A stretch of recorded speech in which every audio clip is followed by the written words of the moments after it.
We are here today to talk about maritime security in the Gulf, as was recently illustrated by the attacks on oil tankers near the Strait of Hormuz.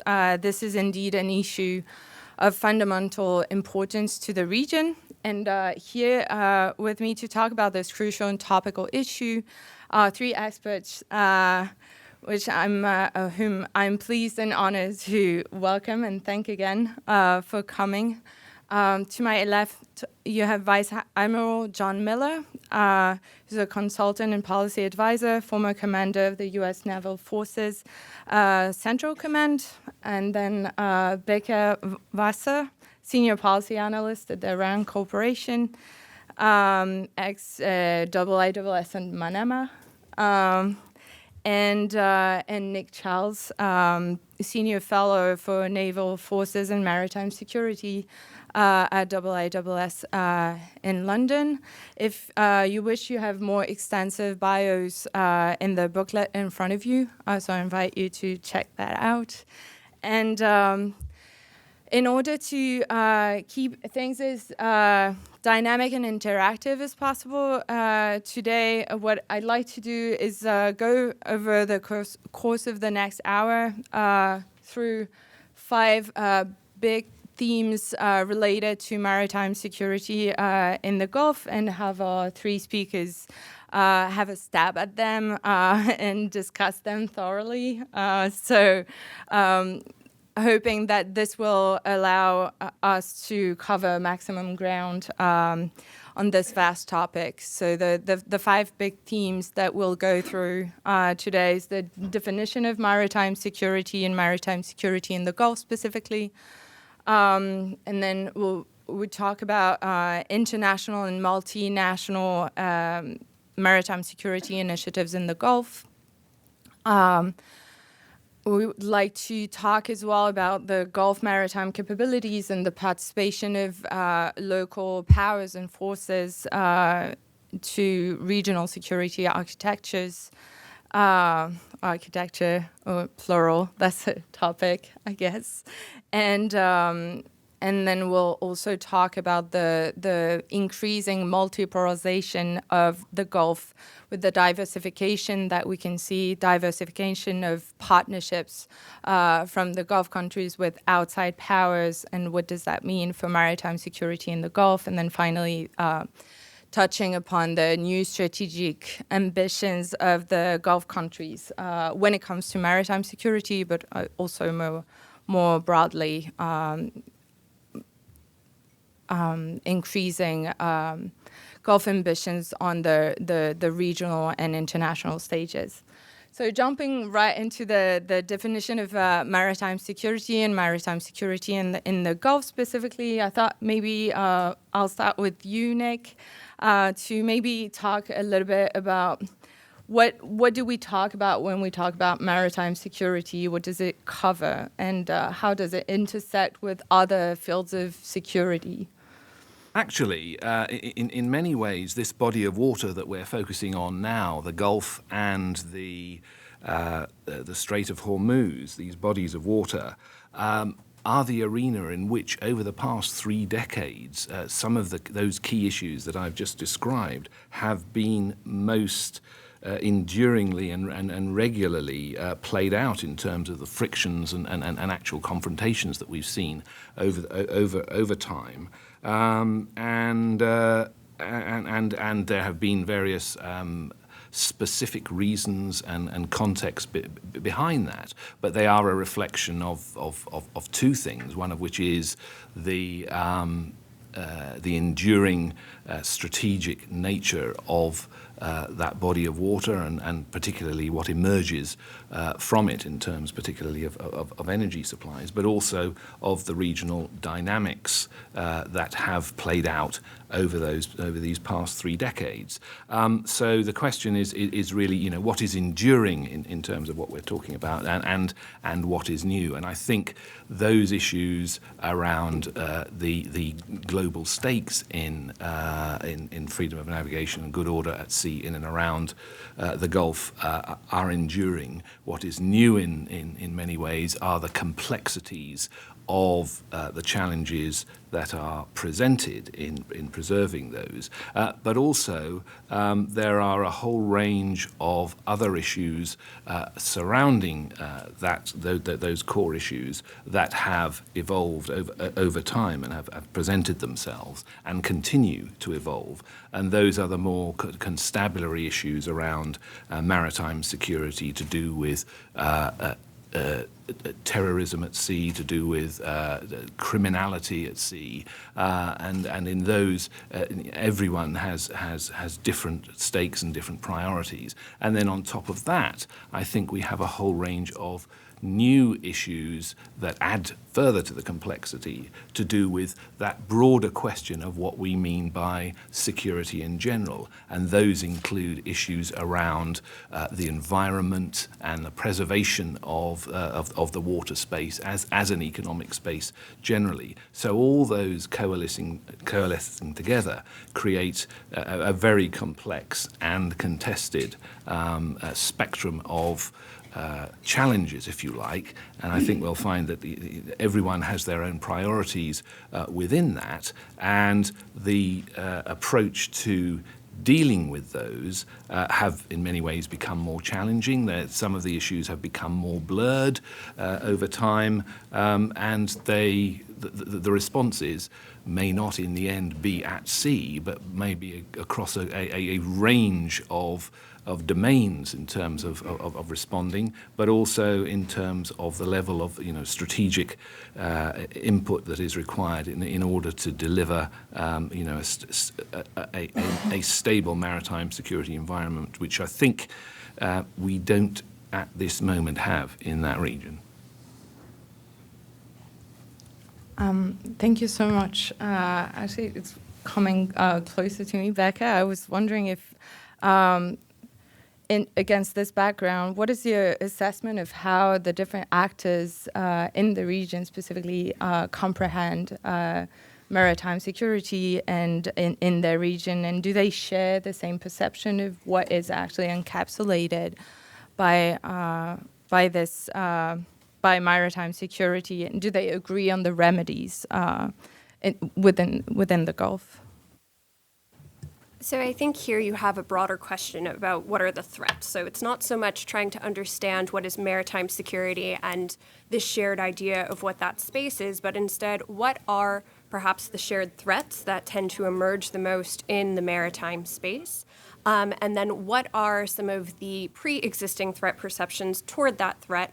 And then you just add on the complexity that perhaps it's a slightly different domain from what they've previously been thinking about. So here the obvious one more recently has been Iran, because of the provocations that we have seen in the maritime domain over the spring and summer.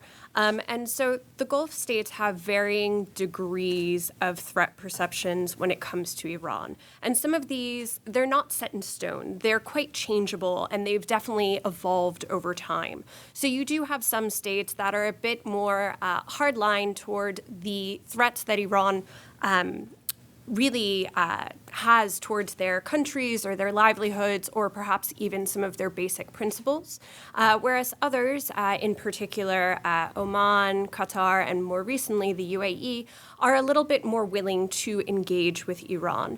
And so this is something that has definitely come up, and I think, when it was just in the maritime domain, when you had the first attacks on some of the tankers, there was a bit of a question mark as to how to view these threats. And so even with, using various assets, for example, they were able to publish stills of videos showing that it was Iranians that were placing limpet mines on tankers. Even then, that sort of level of evidence wasn't quite enough to change some states' hesitancy to move toward any type of action in the maritime space toward Iran, again, because of these different levels of threat perceptions, where not all of the Gulf states were really willing to say that, Iran was the aggressor here and that it had to be addressed. And so I think we see this, play out in a very interesting way. And so I think ultimately it comes down to being more about the perception of threats than about the construct of what maritime security is. And I think this gets to Nick's really important point that when we talk about maritime security, we mean more than just the maritime domain. I mean, when you have a broad definition of some of the maritime security missions, that will also include things like intelligence as well as coastal defense. And for the Gulf states, they tend to have pretty extensive coastlines, much of which tends to be highly vulnerable. So again, trying to sort of place it within the context of it's about some of these broader strategic level threat perceptions that are not just taking place in this domain, but also understanding how those threat perceptions play out across a range of issues and across domain. Thank you. Actually, that's perfect because I wanted to ask you, Fazi, about what is the U.S. perception from a U.S. military standpoint? How do you see the evolution of threats and vulnerabilities and security needs in the region? How one should answer them from a U.S. military standpoint, and with regards to what has been just said. Okay, well, first of all, thanks for the invitation. It's great to be here with a couple of good friends and two great answers. When we think about maritime security in the region, first of all, I think sort of the simplified answer is the free flow of commerce out of and into the Gulf. And we often forget about the into portion of it because a good deal of the commerce that travels into the Gulf is critical to the lifeblood of the economies and to the people that live there. Other aspects of maritime security that we really have to pay attention to in the region are the fact that 3 of the world's 6 major maritime choke points are in the region: the Suez Canal, the Bab el-Mandeb Strait at the bottom of the Red Sea, and of course the Strait of Hormuz, which gets most of the publicity. When we consider threats in the region and vulnerabilities, I think we're all in fairly common agreement that from a U.S. vantage point, the major maritime threat to the region, comes from Iran. And as we've watched them develop over the course of the last, let's say, the last decade, it's been a rather extraordinary development. They have had for a number of years, really, if you go back to the days of the tanker wars, they've had the ability to put mines in the water, and they did so quite extensively during the Iran-Iraq War and during the days of the tanker wars. They've had the ability to employ both land attack and anti-ship cruise missiles, which they did, of course, during the tanker wars and during the Iran-Iraq War period. They've had the ability to project power through ballistic missiles. So when we talk about cross-domain activities that have an impact on the maritime, those are activities that come from the land and, of course, have an impact on the maritime environment. We often hear the Iranians talk about the fact that they have the ability and the right, if you will, to close the Strait of Hormuz. There's a lot of different ways that can manifest itself. It can be anti-ship cruise missiles that they put in pre-prepared sites, but it can be in other ways as well. When you look at the major maritime choke points in the world, only 2 today are under any sort of real stress. The Strait of Hormuz, and if you sail a ship of any kind, a merchant ship, a fishing vessel, a warship, into or out of the Strait of Hormuz, you will encounter IRGC craft who will take a look at you. They'll challenge you and challenge your right to make that transit. In some cases recently, they'll seize that vessel under some rather flimsy clause out of the United Nations Conventional Law of the Sea that says you are violating some transit right, and we will take and seize your vessel. Eventually, they'll return that vessel, but it's not legal activity. It's not legal as far as the UN is concerned or any sort of recognized international law. That stress that has been on the Strait of Hormuz for some time, we have seen manifest itself over the last several years in the Bab el-Mandeb Strait because of Iran's willingness to employ proxies. I think the area that concerns us the most, concerns me the most, is some of the development the Iranians have made in their ability to do over-the-horizon targeting and their ability to employ unmanned aerial vehicles. They can employ those unmanned aerial vehicles for surveillance, and they can employ them, as we saw in the Aramco strike on Saudi Arabia, either for surveillance, for bomb hit assessment, or for use as actual attack vehicles, either delivering ordnance or functioning as an attack vehicle themselves. When one considers the fact that Iran has made such great technological progress and has the ability to conduct a coordinated attack across the Gulf, which means they can conduct a coordinated attack into the Gulf or anywhere along the coast of the Gulf, despite the fact that they've been under some pretty harsh sanctions for decades, that gives us all some cause for concern. So as we look at the maritime security environment, the threats and vulnerabilities that the GCC countries face, that Western nations face, all of whom rely upon the free flow of commerce. They rely upon the ability to conduct counter-piracy missions. They rely on the ability to interdict weapons proliferation. They rely on our ability to interdict narcotics, human trafficking, all of the illicit activity that goes on that funds terrorism and other malign activities. All of those issues are part of the maritime security environment, and the way to counter that is through coordinated coalition activities. And I think what we're seeing today is, because of the strategic environment of the Gulf, we're challenged to have a common coalition coordinated environment that allows us to ensure that we have a maritime security apparatus in the Gulf that's clearly focused and able to function in the most efficient possible way. Thank you very much. It's actually, it's a perfect transition towards my next question to you, Fozzie. I would be very interested in you sharing your experience of evolving U.S. missions with the combined maritime forces, and maybe talk a little bit more about the international maritime security construct in this context. I think it's fair to say that the U.S. has been a leader in the maritime security mission in the Gulf, at least since Desert Storm, and perhaps you can go back to the tanker wars, the days of the tanker wars, where we certainly dipped our toe in, and you can go further back, I think, to the Carter Doctrine, where we determined that what happened in the Gulf is a national security interest, and really all the way back to the end of World War II, when Nimitz said, hey, this part of the world is interesting to us, and we're going to establish a permanent naval presence. But certainly since the Desert Storm, Desert Shield, Desert Storm days, the United States has been a leader in the maritime security environment in the Gulf. And it has been two things I think are very clear in that. One has evolved, and it has evolved significantly over time.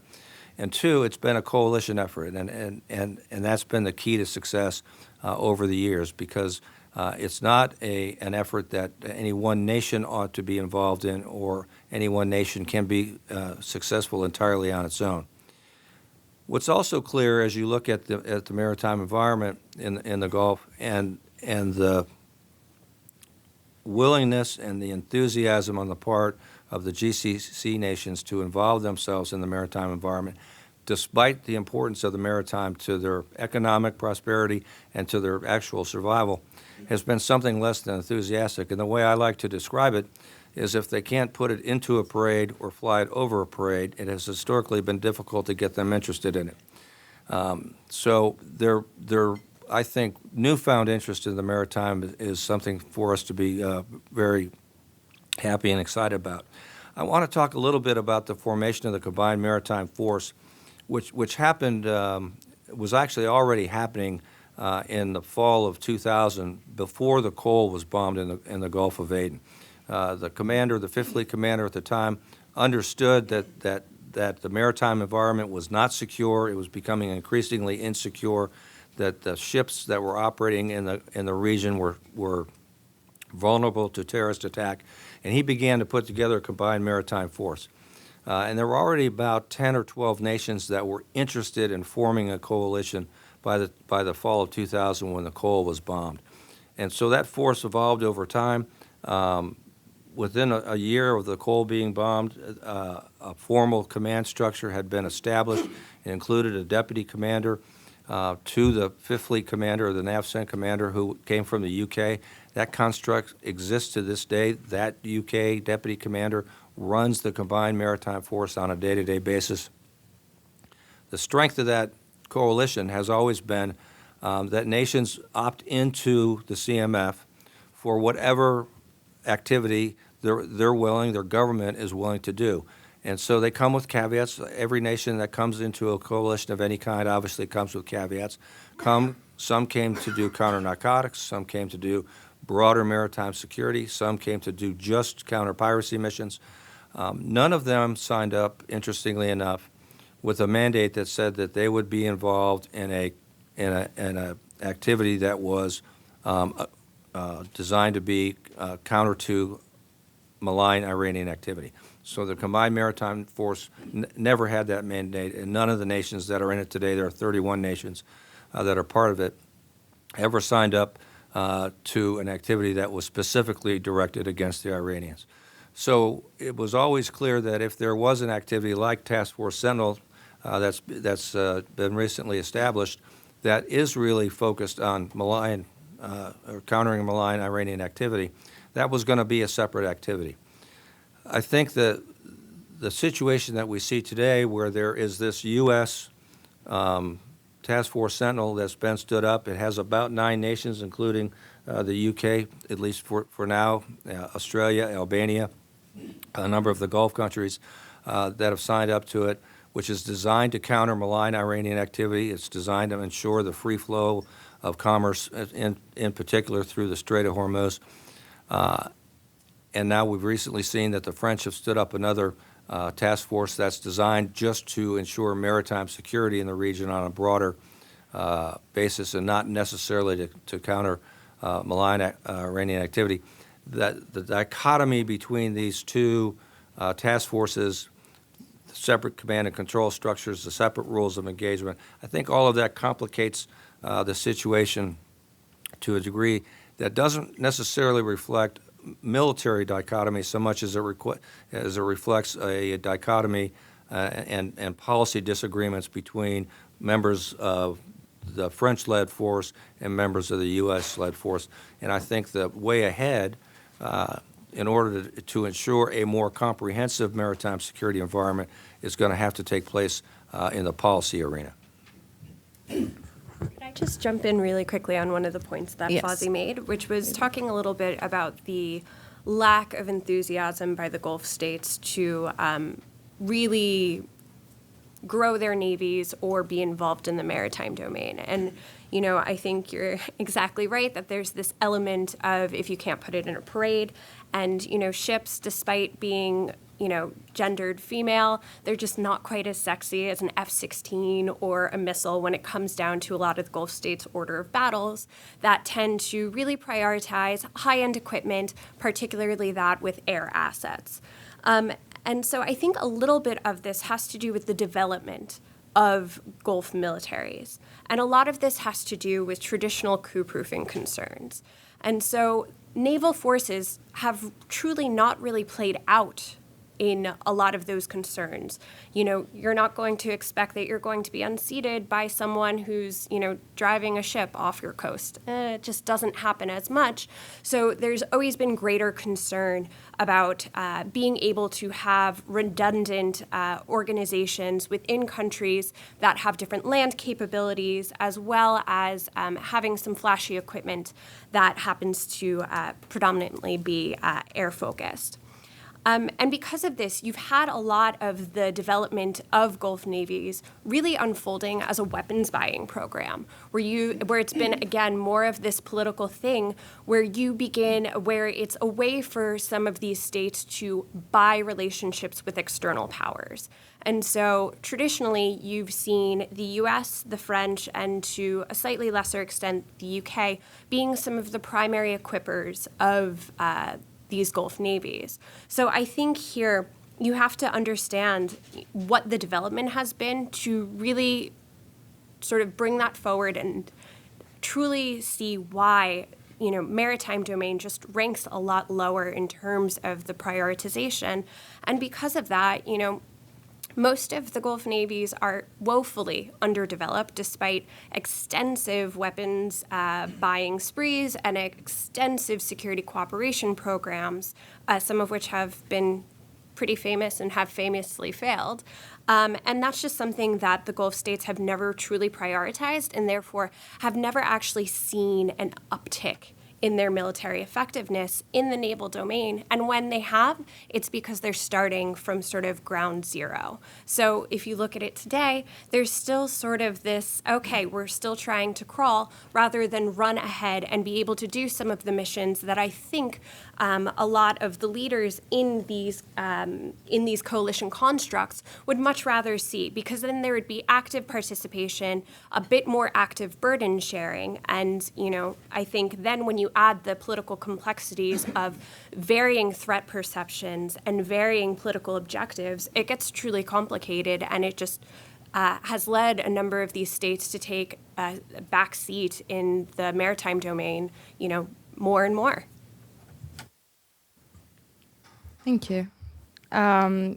Nick, do you want to jump in on to comment on the European perspective, maybe talk about the European Maritime Surveillance Mission, and talk about how do you see it fit with the rest, and maybe comment on the UK position specifically, but also, touch upon this idea that what seems to be a point of, if not divergent, at least difference between, so to put it shortly, the US now and France in their narratives is the framework and the political framework, really, of whether these missions are primarily thought of as countering Iran, or with the French saying that they don't want to give the impression that this is a coalition against Iran. So. Sure, thank you.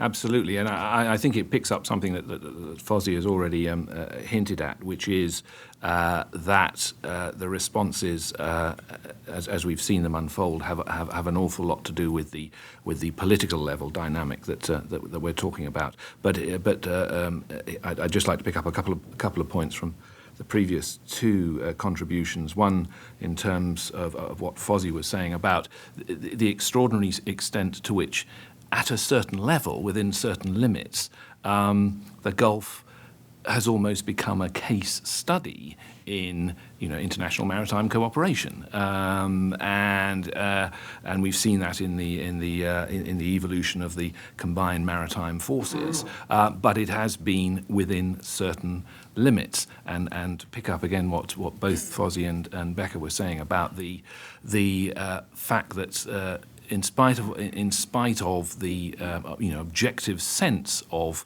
the Gulf states investing more in maritime security and their naval capabilities, that hasn't happened for the reasons that have been discussed, including essentially they are Cinderella services and seen as such because they don't have the wow factor for the regional power. Stakeholders that the other services do have. There has been some investment recently, a recent uptick in investment, but there is a big question over whether it's the right investments, and it is those gold-plated prestige capabilities that are being invested in, and which. For which there are huge question marks about whether the states themselves will actually be able to operate them. But then on top of that, the problem is actually what should be invested in is those real kind of nuts and bolts, basic capabilities of patrolling, intelligence and surveillance gathering, and being able to link those all together to share. And produce, a combined and an agreed picture of what is going on, from which you can then deliver. And some of that is because of the comfort blanket of, the external powers that have been there, led by the United States. That is clearly a bit of it. I mean, the interesting thing about what we've seen unfold over the summer is that it has, if you like, given the lie to some of the assumptions of how the international community would respond if the level of threat was raised above the non-state, i.e., non-Iran threat that has been tackled and dealt with. We've seen a general sort of reassertion of the strategic importance of the Strait of Hormuz and a general acknowledgement that interruption of maritime traffic in and out of the Strait of Hormuz, there is a global stake in that. But so there's a consensus there, but there is no consent. There has been no consensus on how to respond to it in the way that might have been expected. That the United States actually didn't quite step up to the plate in terms of a clear enunciation of a leadership role in the way that might have been expected, and certainly those traditional allies that might have been expected to come alongside and fall in behind certainly haven't done that, and the clear issue around that is the political context of there being a misalignment essentially at the strategic policy level on how to deal with Iran. So you've had essentially even traditional players like the UK and France, because they blanched at the idea and were against the idea of becoming associated with a maximum pressure policy of the current administration. Even the UK initially hesitated around the idea of joining in behind the United States on this.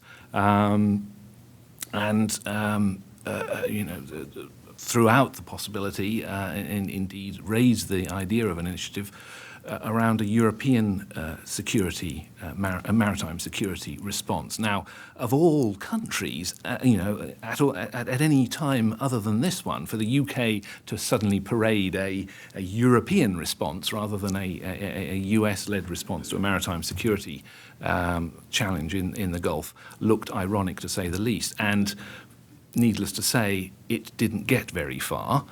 For various reasons, the UK was forced, to some extent, to go its own way in response to specific threats raised by the taking of the tanker in Gibraltar and the Iranian response to that. But I think it soon became pretty clear that the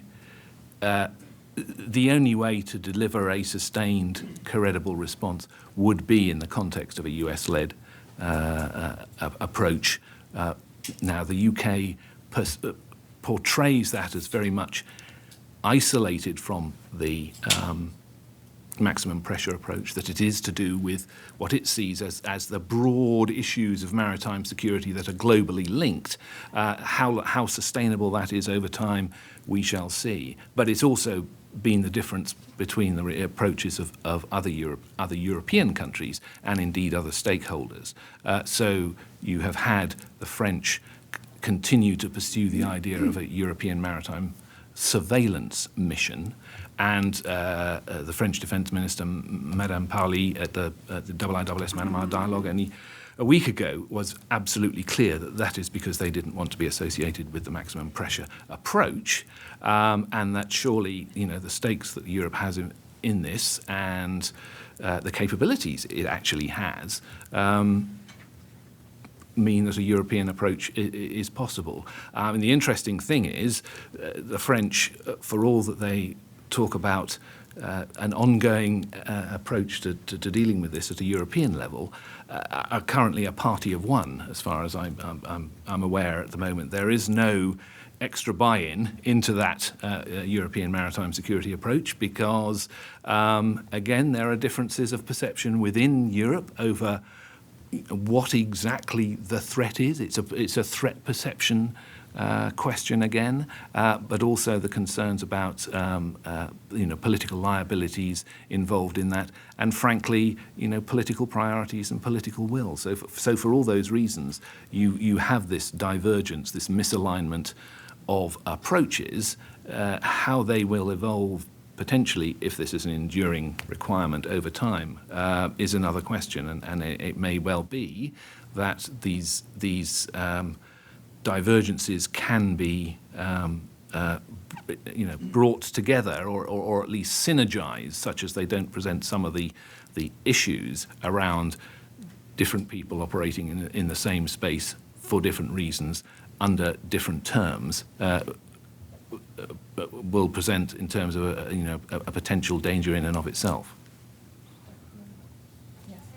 If I could just make a couple comments on that, because I think you brought up some really good points, Nick. You made a comment that there's a perception that the U.S. hasn't stepped up to the plate in response to some of this malign Iranian activity, and that I think is a fair comment. But it does help us to understand some of the complexities of the maritime environment in the region. And so you have this sort of dichotomy between the U.S. policy of maximum pressure and the stated desire of all of the parties involved not to have a conflict in the region. Because when you look at the maritime environment, and you touched on it in your earlier comments, the potential in an all-out conflict for an environmental disaster with all of the oil assets that are in the region, the potential for humanitarian disaster when you consider the desalination plants that are the lifeblood of all of the GCC countries up and down the coast. The stakes are so high that a misstep on either side can be catastrophic. And one of the, I think, biggest challenges that we face is that outside of the discussions that were had as part of the JCPOA, the U.S. especially has no history of dealing with the regime over a 40-year period. And so we don't communicate with them very well.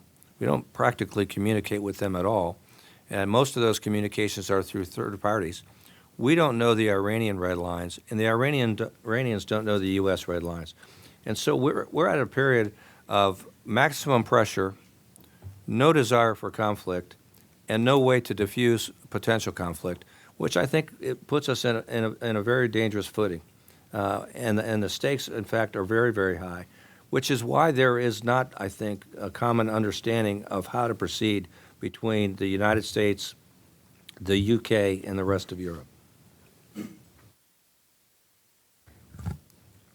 To follow up on that, I had a question of to what extent, since there seems to be, as Nick said, a misalignment in strategic objectives from these different missions, if it's mostly a question of political narratives rather than anything else, isn't there some compatibility between different missions, just side by side, in terms of from an operational standpoint? Is it a possibility that they just have different missions side by side if they just don't agree on the political narratives surrounding them? Oh, I think it's certainly possible. I mean, we've done maritime security together for decades, and recently we've been very successful integrating French units into the combined maritime force construct. In fact, the French, just over a period of about 2 years ago, acted as Task Force 50, which is the main carrier task force in the Gulf. So there is certainly an ability to define a maritime security mission, to put the proper bounds on it, to make sure that it's separated from the maximum security or the maximum pressure policy, to make sure it's separated from the Task Force Sentinel operation, so that it's not focused on strictly on Iranian activity. But that's the kind of work that has to be done. Any good coalition has a couple of fundamental principles to it, one of which is a common goal. And if it's just simply maritime security within the Gulf, then that's a good start to it. And then you've got to develop interoperability, common language, command structure that's common, and then rules of engagement that everybody can agree to.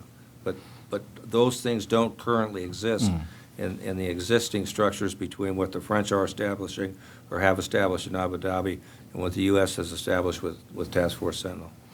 Yeah, I'd agree with that. And again, people parade the example of the counter-piracy missions in and around the Gulf of Aden in Somalia, and how there were different horses for different courses, and it became a virtue in some ways that you had a US-led operation, a NATO operation, an EU operation, and then independents, all of whom over time coalesced around a if not a coordinated, but at least a compatible approach to the operations. And there are two caveats to that, one of which is I think we are talking about a different kind of threat in terms of what we're thinking about as far as the Strait of Hormuz and the Gulf at the moment are concerned, and potentially in the future, and that imposes an extra level of stringency in how you go about things. But on top of that, as Fozzie hinted at, for all that the French talk about a European initiative, but one that collaborates with the United States. And I've just been in Bahrain and Saudi Arabia. I don't get a sense that that is what's happening at the moment. And actually, the two different frameworks don't know what each other are doing. Now, at sea, the refrain often is, at sea, you come to an arrangement, and the practical arrangements are developed. We shall see if that happens. So I think, again, it's trying to think about, sure, it can sort of evolve naturally, but it's a redundant mission. And that means that it's expending resources in ways that it doesn't need to. And it means that it's not going to be as effective at doing what it's supposed to. And ultimately, this comes down to the political differences, why we even have two different coalitions to begin with. But what we haven't really thought about are the ways in which those political differences and, the different objectives might actually play out. So let's say there's some, common understanding, or there is future cooperation. Political differences are also going to impact things like rules of engagement. We just say ROE really quickly, and we don't think about what ROE actually is.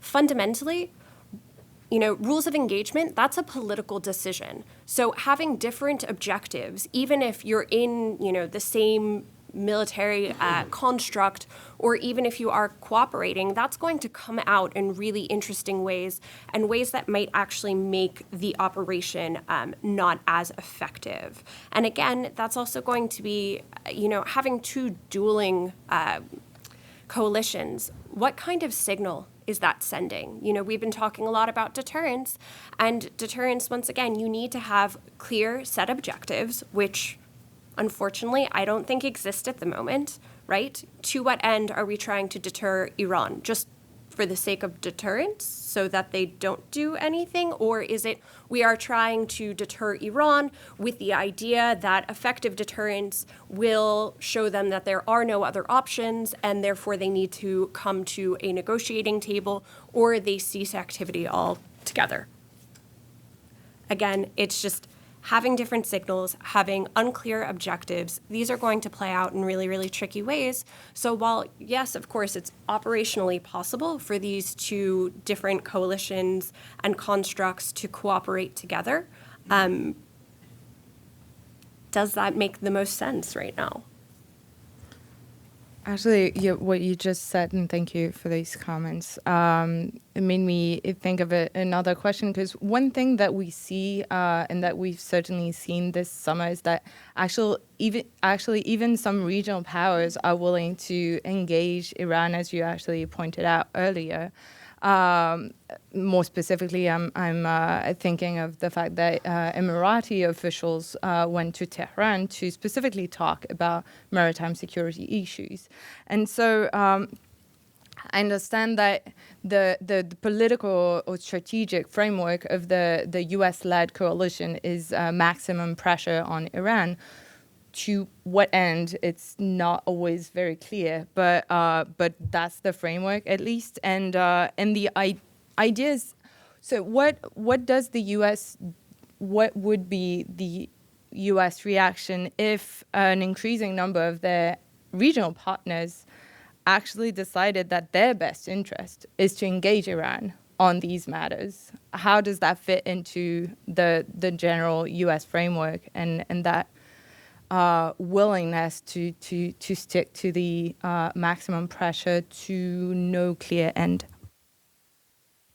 I mean, I don't really think the Gulf partners are truly part of the maximum pressure campaign. I think that is a U.S. policy. It's a U.S. stated policy, and one that the U.S. has been, really sort of moving forward with, particularly with sanctions. And I don't think the U.S. expects the Gulf states to be a part of that campaign. I think the United States, the Trump administration in particular, would really like it if the Gulf states were on board, along with various European allies. Again, banking sector is one area where having more members on side would make some of their efforts towards sanctions and really inflicting pain on folks in Iran more effective, and that hasn't always been the case. So I don't think there's this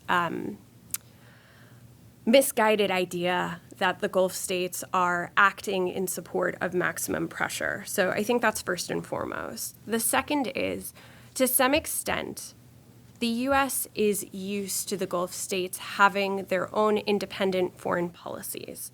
And so this is where there sometimes is a lot of tension in the U.S. Gulf relationships. There's a tendency in Washington to think of the Gulf Cooperation Council states as a monolithic bloc where everyone has the same threat perception, same relationships with other actors, same, basic foreign policy principles, and I think we all in this room know that that is not the case. So with that in mind, there's sort of been, and it's come at the same time as this loss of faith in the U.S. security commitment, where you have the Gulf states, various Gulf states, engaging other partners, and some of this has been regional engagement. Again, I talked earlier about the different threat perceptions of Iran, and noting how those are really different depending on the states in question. That they all have their individual relationships with Iran. Some do business with Iran, some don't, as well as other external powers. So this can be in Asia. We've seen a lot of engagement between the Gulf states and China, further afield in Europe, and also Russia. There's been a huge increase in Gulf Russian engagement in recent years. So the U.S. expects that. The U.S. doesn't assume that they've got this monogamous relationship with the Gulf states. They expect that there's going to be a lot of flirtation. And so to a certain extent, I think Washington would not be surprised if there's some type of flirtation, might be too strong a word here, but some type of engagement with Iran. However, I think to the terms, Emma, that you had sort of described it as, perhaps maybe cooperating in a broader construct or coming to the table with Iran in more than just sort of a bilateral fashion, in more of a multilateral fashion, would definitely raise eyebrows in D.C. And definitely would not make the United States happy. But I don't think the U.S. is naive to the facts on the ground and think that they're the only game in town. So I think overall it wouldn't be a make or break moment, and I also don't think it would be sort of opening the door to a new security architecture.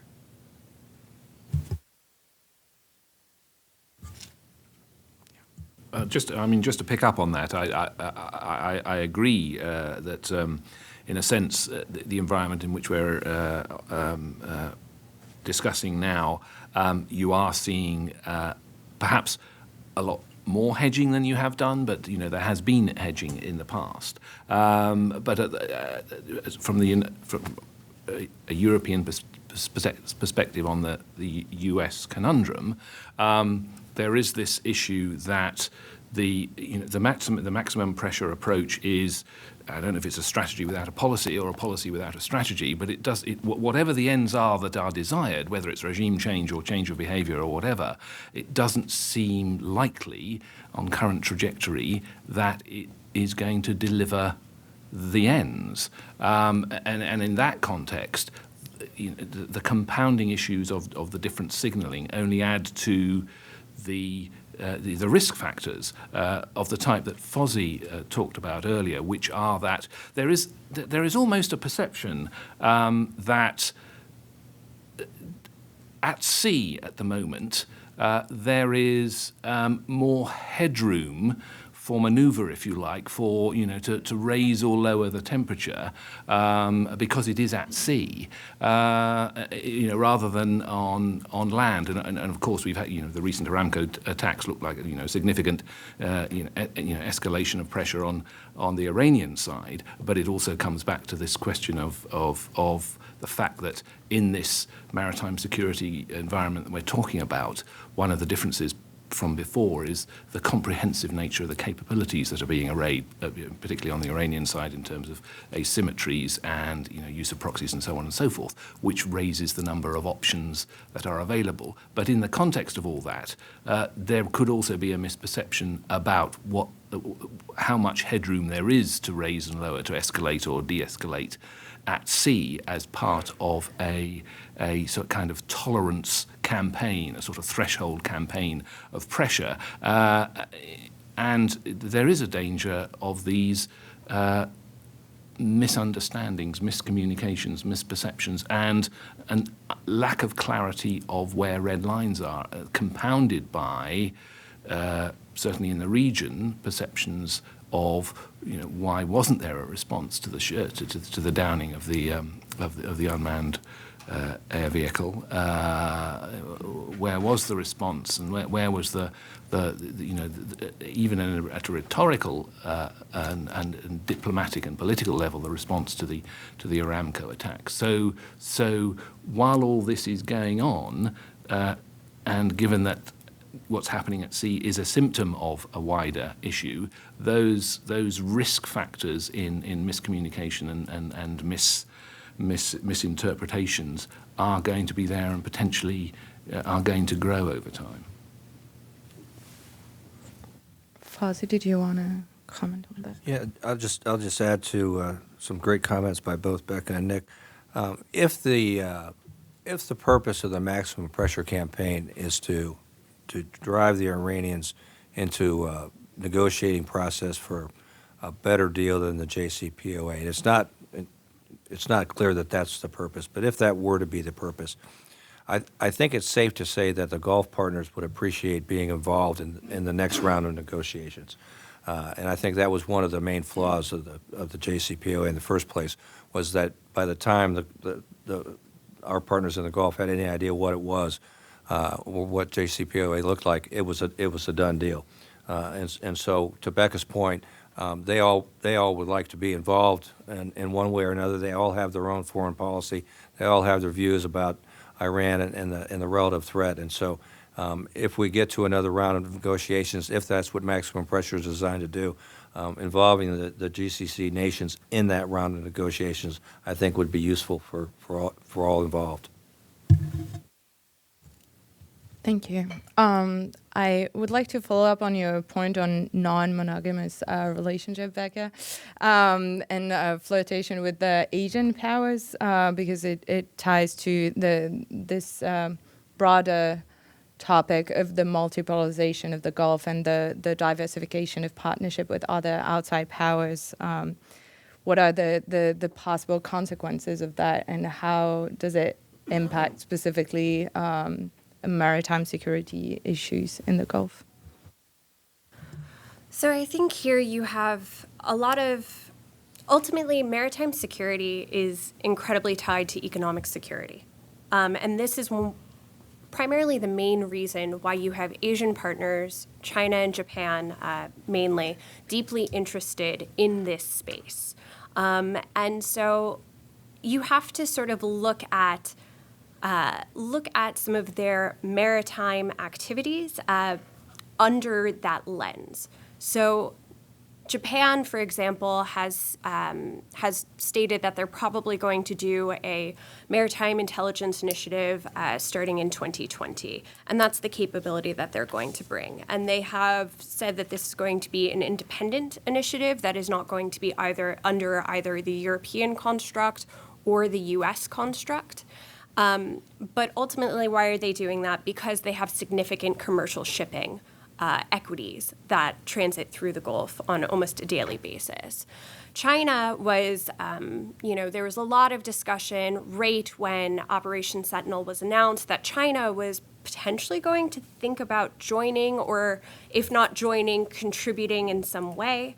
And China's real driver for this is its reason for being involved in the Gulf in the first place, and that's purely economic. It's as part of its Belt and Road Initiative to try and develop the Gulf for future investment and also to ensure port access, which is hugely important to China's Belt and Road Initiative.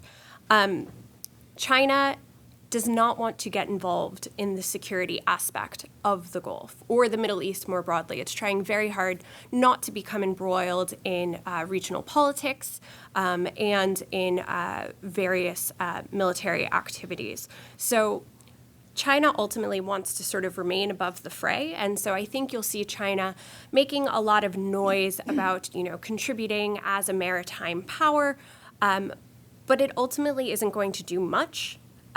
Even though, having free flow of oil and goods is incredibly important to China's, overall strategy, its economic, its political, and its military strategy back home, it's still not going to do anything because, again, it would be sort of against its Middle East specific strategy. And also, China's maritime assets are being widely used more in its backyard. And so I think it would probably hesitate a little bit to really contribute too much in the Middle East at a time in which it's conducting a lot of different operations in its backyard, and also in some ways preparing for what could eventually happen with a future conflict that perhaps could involve the United States, sort of reading in between the lines of the U.S. national defense strategy, which they're fairly concerned about.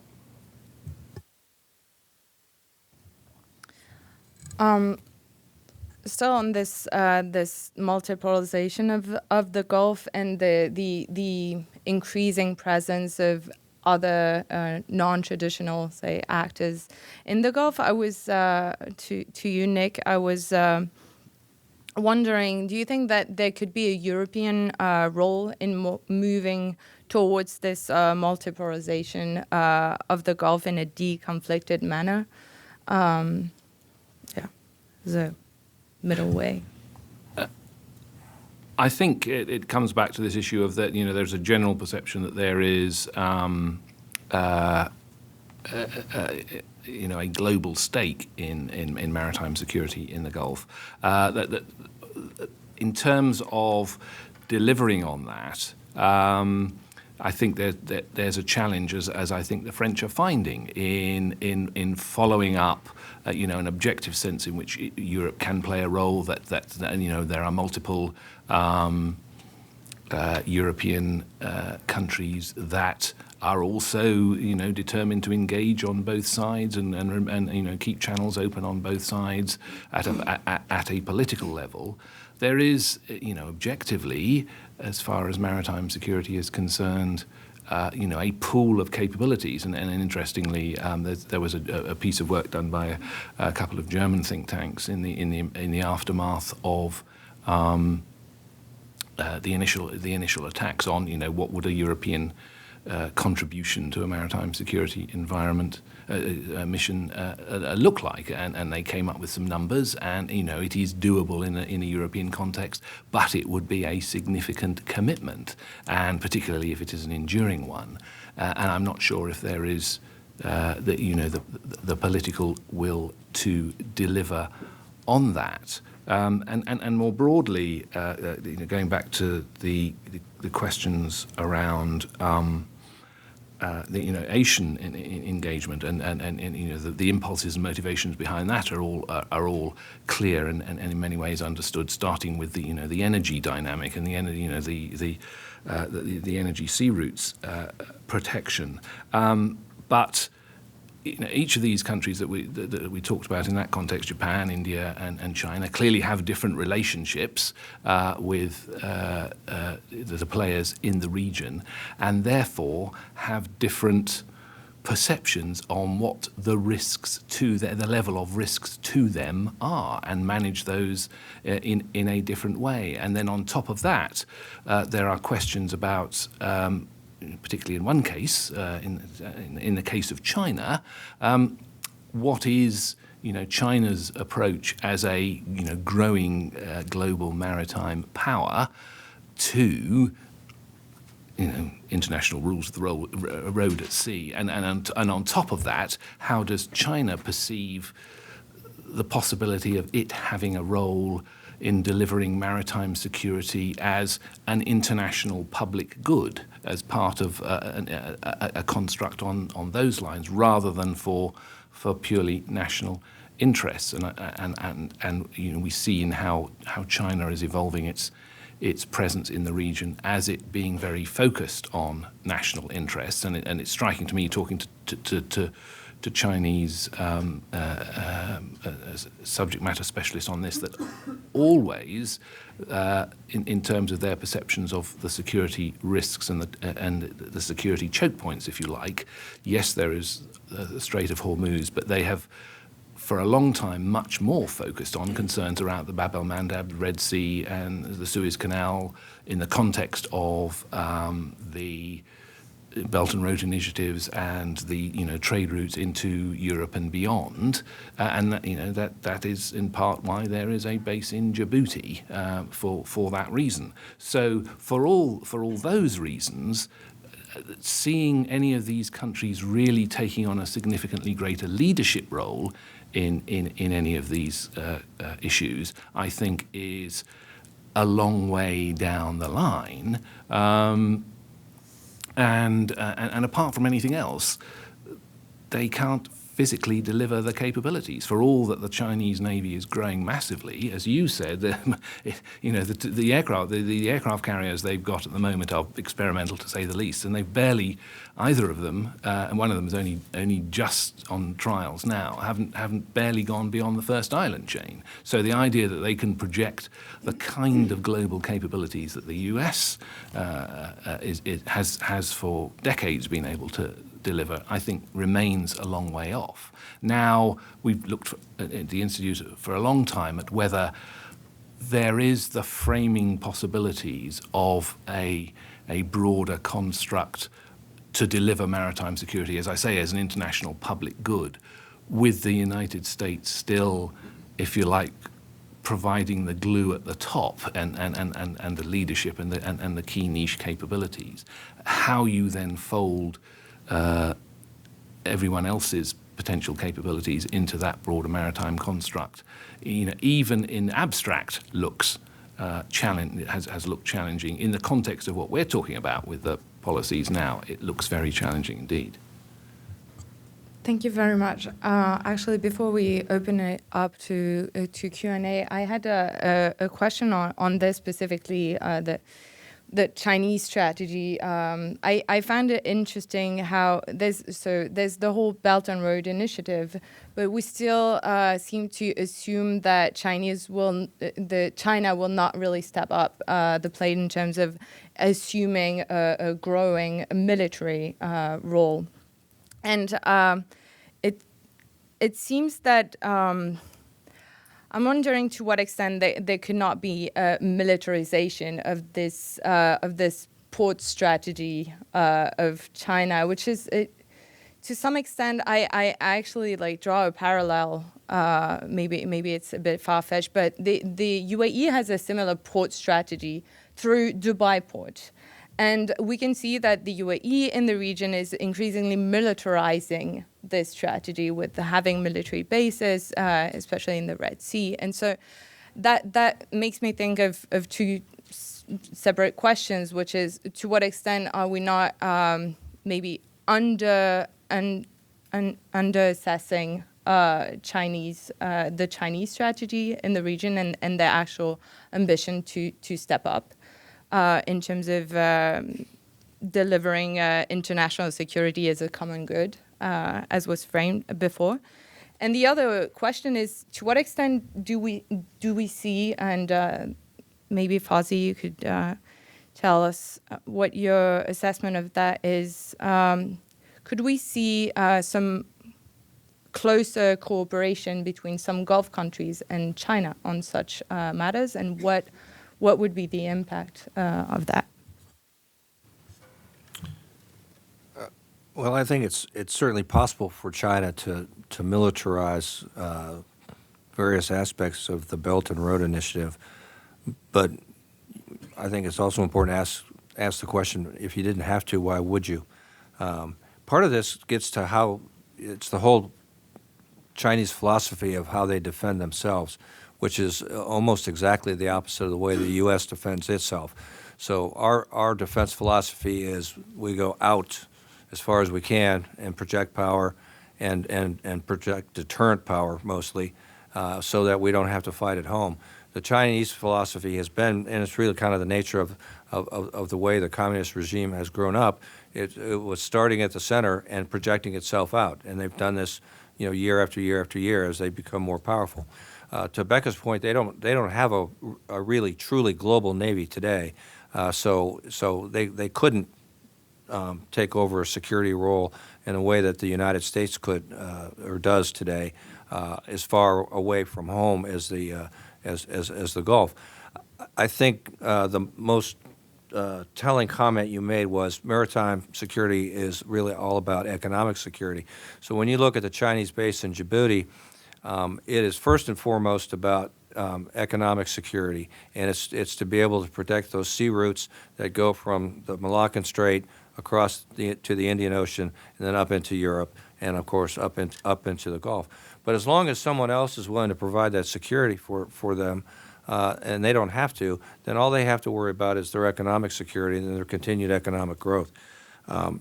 Does that not mean that there won't be continued increasing ties economically between the Chinese and the Gulf nations? I think there will be increasing economic ties. The Chinese are increasing economic ties every place they possibly can, and so that's a competition for the United States, but it's not a military competition.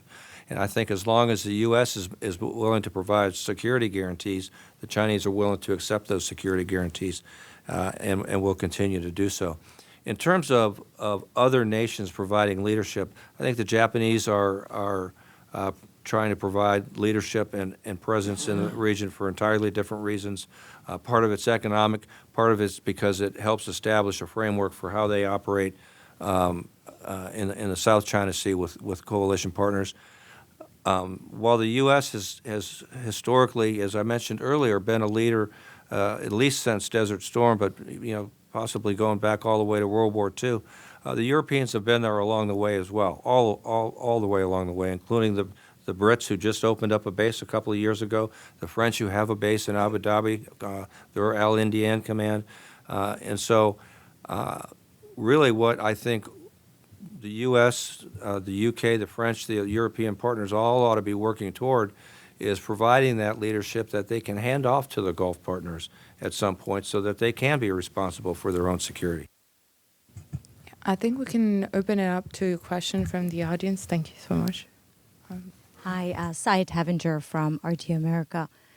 My question is, would you think that the maximum pressure campaign on Iran is one of the major causes of all the maritime security threats, right? Because it's mostly coming from Iran. And a lot would say this maximum pressure, it's kind of leading them to the point of they have nothing to lose. So things that they're doing would be unprecedented, right? A couple of years ago, nobody would think they would cause such a chaos in the Strait, actually take on tankers. So would you think that would be any contribution to what's happening with the campaign? Is your question directed to anyone? Okay. Well, I'll tell you, I think Iran is responsible for its own actions. So when it goes and puts limpet mines on ships in the port of Fujairah or on laden ships that have just transited outbound from the Strait of Hormuz, or when it shoots down a U.S. drone, or when it attacks Saudi Arabia, or when it has proxies attack civilian airports in Saudi Arabia, those are actions that Iran is responsible for.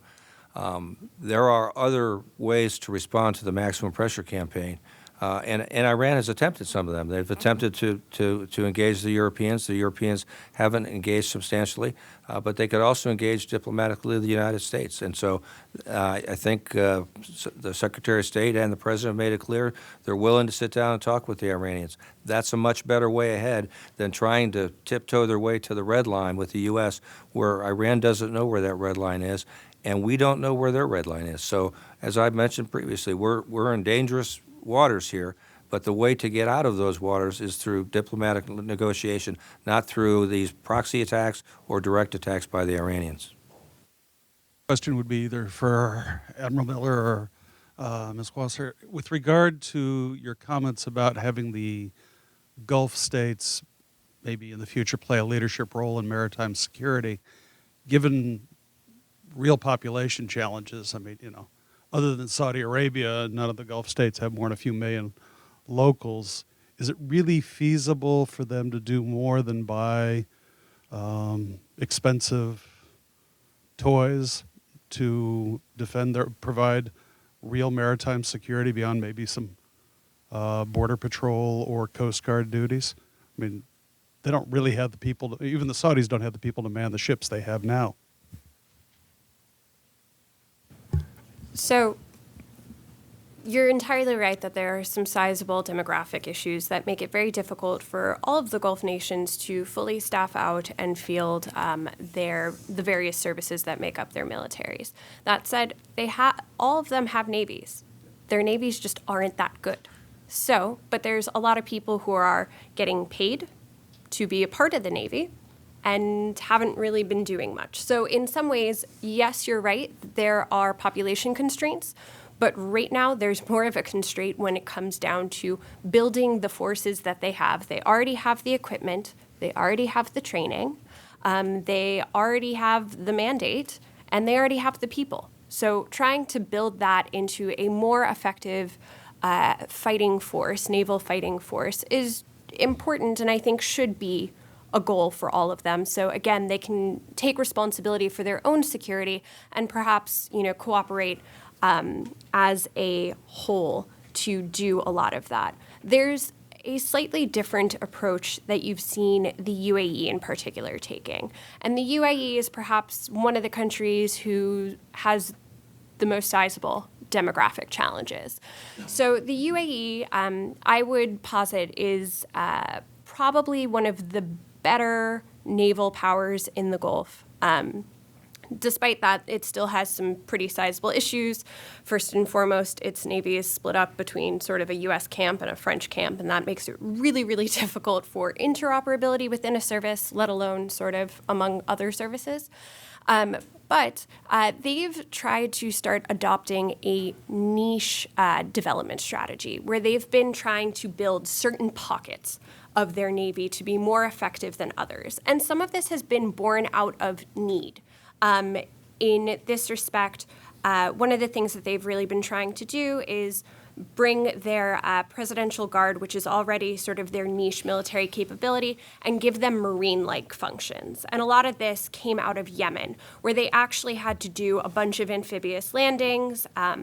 And so in some respects, they bought some supplemental capability, but in some respects, they also had to learn how to do it themselves. So there's been this push to create a sort of naval SOF-like force, which is more modeled off of the U.S. Marines than anything else.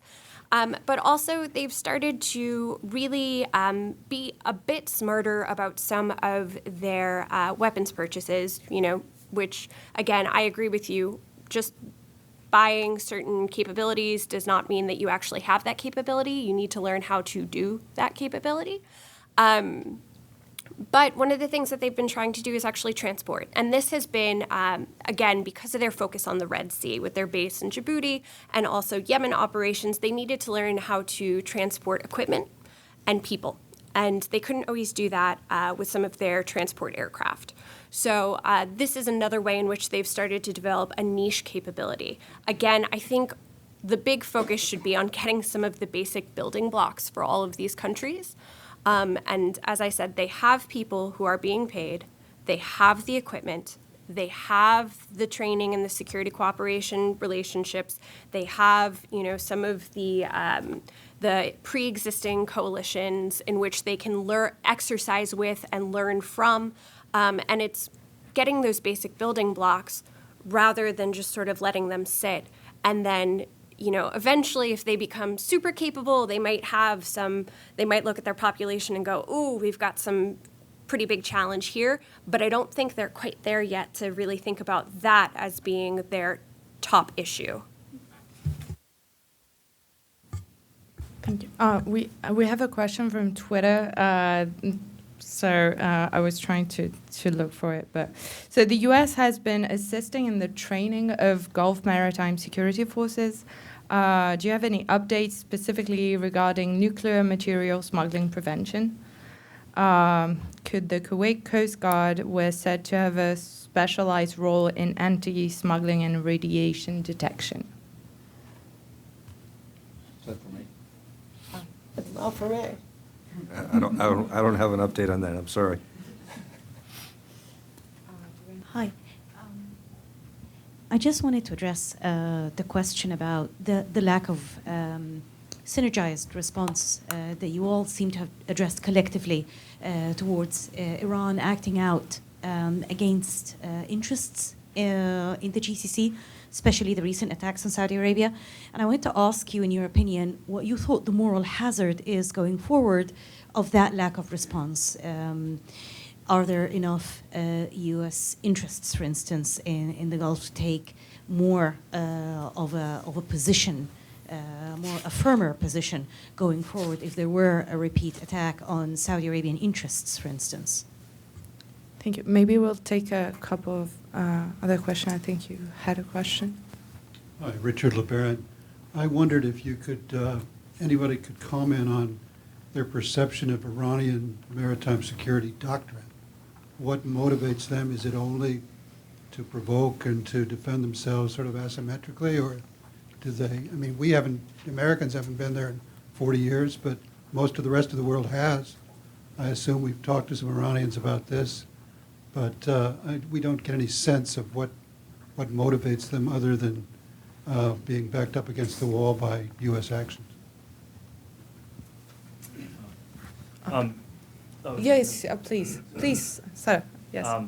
So one of the questions I had is that it seems like if maritime security is defined as the free flow of goods in and out of the Gulf, but right now we're describing a time of maritime insecurity.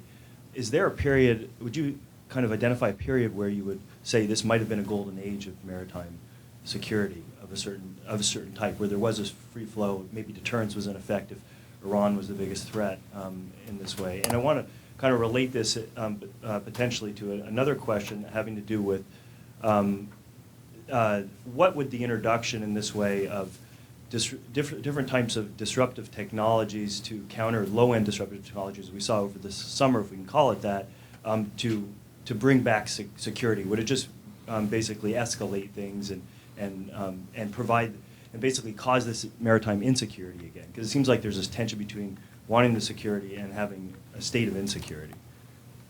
Just a question to follow up on Richard's about Iran. I have a sense that Iran has a deeply held and long-standing ambition to be able to project its naval power into the Western Hemisphere, to respond to the fact that the U.S. has for years done exactly that by projecting naval power into Iran's backyard in the Persian Gulf. Is there any evidence that they're really working on its ambition in a material, realistic way? Okay.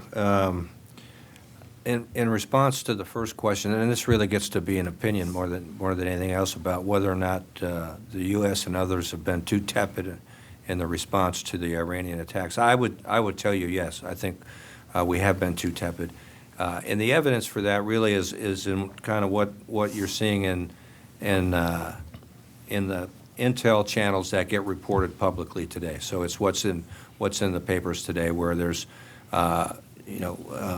CNN, I think, reported yesterday that U.S. intelligence officials are suspicious that the Iranians are gearing up for an attack against U.S. facilities in the region.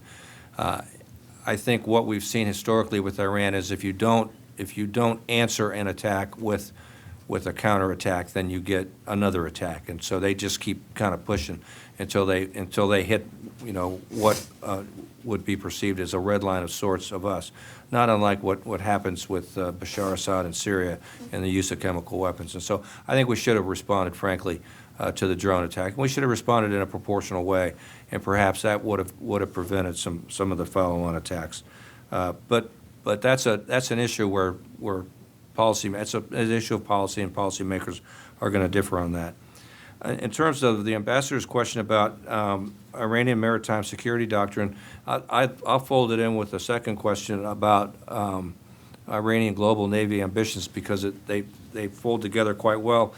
If you talk about the IRGC, and if you remember just a few years ago, the IRGC and the Iranian Navy reorganized themselves, so the IRGC is responsible for the waters inside the Gulf and right at the Strait of Hormuz, and the Iranian Navy is responsible outside the Gulf and outside of the Strait. I think the IRGC is like the rest of the Revolutionary Guard forces. They have one strategy, which is the preservation of the regime, and so what they do is aimed at preserving the regime, and so if they deem it necessary to up the temperature, as Nick said earlier, in the Gulf, they'll do that because that's to the advantage of the regime. And I think that's all that motivates them, quite frankly. The Iranian Navy oftentimes speaks of having global ambitions. They just announced the other day they're planning on having an exercise in the Gulf of Oman with I think the Russians and Chinese. And so we'll see how well that goes. The Iranians don't really have a capable blue water navy any longer. The Iranian regular navy is essentially left over from the days of the Shah. They built a couple of indigenous frigates. One is in the Caspian, one is in the Gulf, but they're based on an Avalon UK class design. Frankly, they're building vintage 60 era warships. So they occasionally get down to the Horn of Africa to do a counter-piracy mission. They actually had ambitions to go to the Atlantic. They did it. They went to South Africa. They crossed over the line to say they were in the Atlantic. But they're not going to be a global naval threat anytime in my lifetime anyway, so I don't worry about it too much. If I understood the last question, the golden age of security, when was it? I would tell you it was right after Operation Praying Mantis in the 88 timeframe. And how do we counter, or what do we need to counter low technology things? I think we need to, more than anything, learn to counter the UAV threat that has emerged over the last 5 years from the Iranians. Yeah, I'll just really quickly jump in with a sort of few comments that are based on yours, but also based on some of the questions. So I think your point about, what Iran's naval capabilities really are, I think what we're talking about is there's a certain asymmetry here, right? It's not Iran's, traditional naval capabilities that concern us the most. It's what Iran can do with a fishing dhow and, a few mines, or what they can do with, much lower end technology. And so here's where Iran has been really good at using that to their advantage when it has come down to attacks both in the maritime domain and also in other domains. And it's sort of this, what people refer to as gray zone or hybrid strategy, where it's this ambiguity in who is doing the action. And we saw this the most with the Saudi Aramco attacks, where it was unclear who did the attacks initially, or where they even came from, or what they were done with. And they've used this to their advantage. And so this strategy has made attribution really difficult. And attribution has become so important as there's been this push to develop different coalitions.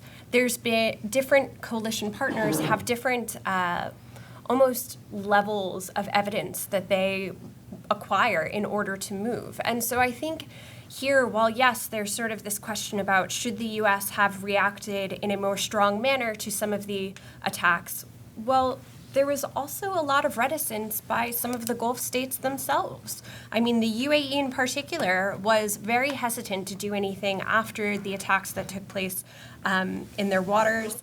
Saudi Arabia was also quite nervous about doing anything in response to the attacks on Saudi Aramco, often for good reason, because they didn't want to be targeted, because it didn't fit within a broader strategy. But again, it's sort of this level of attribution and evidence that is required is shifting as some of these asymmetrical strategies that Iran has been able to use have really they've really managed to maximize some of these, and it's made it really difficult, even when the U.S. has increased some of its intelligence assets in order to be able to have a higher level of evidence and to quite possibly attribute more of the activities to Iran. If I may pitch in, absolutely accord with the comments up to now, and I don't have much else to say other than in terms of the going through the questions on the moral hazard question. I think the issues around that are to do with re-establishing deterrence on one side, which I agree with Fozzie on that. But there's also the flip side of that is also reassurance as far as if friends and allies are concerned. And again, it comes back to these issues around, for all the the protests and the objective evidence about the degree of continuing U.S. engagement on Iran maritime doctrine, and particularly the blue water naval power. Yeah, absolutely. In a sense, again, as Fozzie said, as divided, the IRGC, if you like, is absolutely attuned to the ambitions and the mission set for it within the context of the Gulf, and yes, absolutely, the if you like, the golden age of maritime security may be traced back to praying mantis. The issue is that the Iranians took away from that the lesson of the vulnerability of their conventional capabilities, and over the long term have built up this asymmetric capability and have increased the comprehensive,ness and lethality of it over time, and that is the real challenge. So that has become more comprehensive and more challenging as, frankly, the Western international capabilities, while individually greater, have thinned out over time, and the classic sort of echoes of the tanker war. The UK response this time has been to, as much as it could, introduce extra platforms into the region, against the background of the fact that the Royal Navy in total has 19 destroyers and frigates. At the time of the tanker war, the actual numbers of ships in the region weren't that much different, but the pool of resources potentially to respond to further escalation was a surface combat fleet of 50-plus ships. So that's a data point to bear in mind. What the ambitions are in terms of blue water in the longer term, I think, for the sake of those long-range relationships that Iran is investing in with Asian countries, with China and others, the ability at least now to project an image of power, if not actual power, and carry out these port visits at range that they have periodically done, has some function and value. The interesting question would be in the context of, if the JCPOA had played out and the arms contract sanctions were periodically lifted on Iran, what it would invest in, and would it actually invest in renewing an element, at least, of that blue water capability, if that is the ambition. And going back to the point about the comprehensiveness of the low rent, low threat threats that are out there, and how to respond to those. I think that is the asymmetry. And part of the challenge is an awful lot of these challenging, not exotic capabilities that are lethal potentially and can deliver capability over a range of options, continue to proliferate. They proliferate within states, they are proliferating within non-state actors, and more generally, that is complicating and blurring the challenges of maintaining maritime security. It's blurring the previous choices that were slightly more clear-cut between being able to deploy a relatively low-end response vis-a-vis a slightly higher-end response. Now, in the context of anti-ship missiles in and around the Bab el-Mandeb, that's a much more difficult choice to make, and it is potentially leading to the problem of capability inflation that you are having to for a task that previously you might deploy a patrol vessel, say it might have to be a corvette now, and where before it was a corvette, it might have to be a frigate now in order to have the defensive as well as potentially offensive capabilities. That's a problem. Having said all that, and it's a very key point I think Becca made about the issues around we are operating in this perpetual, not quite war, not quite peace situation, the grey zone, hybrid, threshold warfare, whatever you call it, in which what has really changed is the information space and how that is being used in the context of the maritime war of nerves that's going on, and in an era where, and it was raised a bit before, that you have truth decay in which the requirement to be able to deliver evidence and to attribute has grown dramatically, but the space in which